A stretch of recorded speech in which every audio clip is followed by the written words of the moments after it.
Əziz həmvətənlər, bugün Cəbrayıl şəhəri və Cəbrayıl rayonunun 9 kəndi işğaldan azad edildi. Seninəm ey vətən, yoxdur qüdrətinə yetən, torpağının ətrinə qurban olum ey vətən. Can Cəbrayılım bükülməyən biləyimsən, can Cəbrayılım soy kökümsən, dirəyimsən. Sən bu milləti sevindirən ürəyimsən. 30 ildir gözlədim Qarabağın müjdəsisən.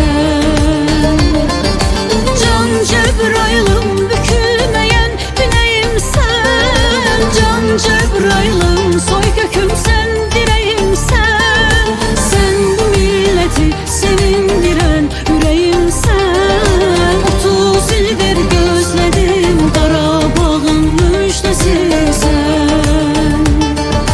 30 ildir gözlədim Qarabağın müjdəsisən.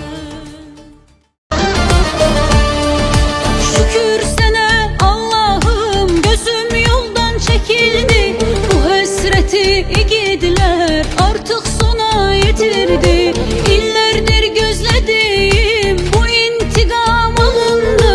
Müqəddəs torpağımda al bayrağım sancıldı.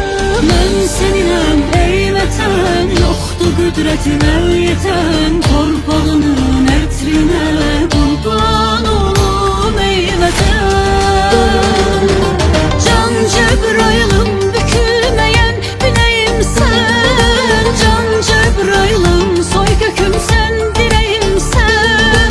Sən bu milləti sevindirən ürəyimsən. 30 ildir gözlədim Qarabağın müjdəsisən. Can Cəbrayılım bükülməyən biləyimsən, can Cəbrayılım soy kökümsən, dirəyimsən. Sən bu milləti sevindirən ürəyimsən. 30 ildir gözlədim Qarabağın müjdəsisən. 30 ildir gözlədim Qarabağın müjdəsisən.